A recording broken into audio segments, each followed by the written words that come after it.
Selamat datang di channel ini dan selamat hari Minggu. Sahabat-sahabatku yang terkasih, bacaan pertama hari ini menegaskan bahwa roh kebijaksanaan lebih berharga daripada tongkat kerajaan dan takhta. Kekayaan permata, emas dan perak tidak ada nilainya dan bahkan tidak dapat dibandingkan dengan kebijaksanaan. Karena itu di dalam hidup kita ini yang harus kita kejar ialah bukan harta duniawi semata, tetapi lebih pada roh kebijaksanaanlah yang harus tinggal di dalam hati kita. Namun, ingatlah bahwa kebijaksanaan bukan merupakan hak yang sudah sewajarnya didapatkan, tetapi kebijaksanaan merupakan anugerah yang memang harus dimohon dan dicari dengan penuh perjuangan. Adapun salah satu cara agar kita dapat memperoleh roh kebijaksanaan ialah kita harus menyatu atau menghidupi firman Allah. Bacaan kedua mengatakan bahwa firman Allah sanggup membedakan pertimbangan dan pikiran hati. Segala sesuatu telanjang dan terbuka di mata Dia yang kepadanya kita harus memberi pertanggungjawaban.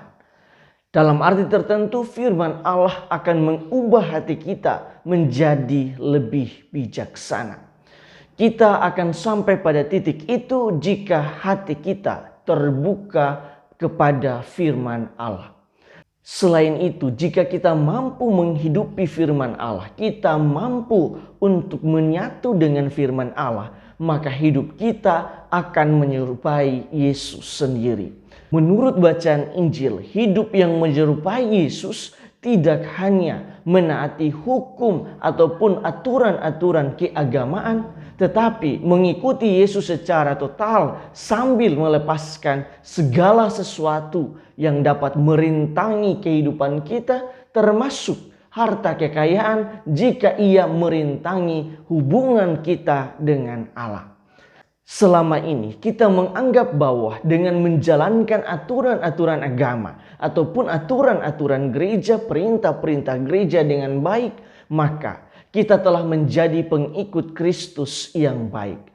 Banyak orang yang menyangka bahwa dengan rajin berdoa, rajin beribadah, maka hidup kita akan terlihat suci dan itu sudah cukup untuk menjadi seorang Kristiani yang baik. Tak jarang orang-orang yang rajin ke gereja ataupun rajin beribadah ataupun siapa saja yang cukup berjasa untuk gereja terlihat memiliki kesombongan rohani. Padahal yang Yesus inginkan tidak hanya itu, tetapi kualitas hati untuk benar-benar mencintai Yesus dengan total. Sahabat-sahabatku yang terkasih, berdasarkan bacaan-bacaan hari ini, marilah kita merenungkan sejumlah remah permenungan. Pertama, menjadi pengikut Yesus tidak hanya menjalankan perintah-perintah gereja, tidak hanya aktif di dalam berbagai kegiatan doa dan lain sebagainya, tetapi kita perlu belajar untuk mencintai Yesus dengan cinta yang tak terbatas, yang tak bersyarat. Yang Yesus butuhkan dari kita ialah kesungguhan hati untuk mencintainya secara total.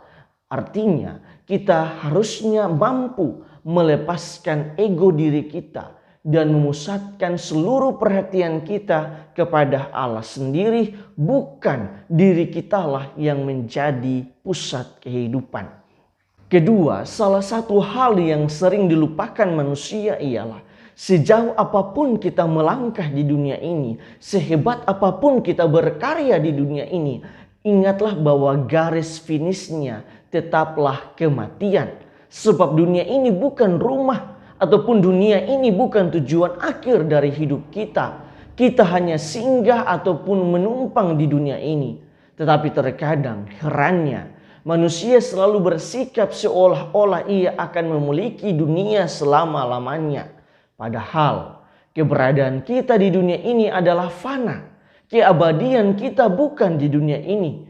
Karena itu, belajarlah untuk menjadi bijaksana dengan memprioritaskan Tuhan di dalam hidup kita. Ketiga, orang yang hidup di dalam kebijaksanaan atau hidup dengan kebijaksanaan adalah orang yang tidak melihat dunia bukan berdasar pada hitam atau putih, tetapi ia akan melihat dunia secara positif yang berdasar atas kasih Allah dan pengampunan. Oleh karena itu, ia tidak akan cepat menjudge, ia tidak akan cepat menilai atau menghakimi orang lain, melainkan ia akan lebih banyak memiliki pengertian dan pengampunan atas dasar kasih kepada orang lain. Karena itu, sebagai manusia, kita harusnya memohonkan kebijaksanaan dari Allah. Sebab kebijaksanaan dari Allah begitu berharga bagi orang beriman karena dapat mengantar manusia pada hidup yang kekal yang merupakan tujuan akhir hidup manusia. Tuhan memberkati kita semua.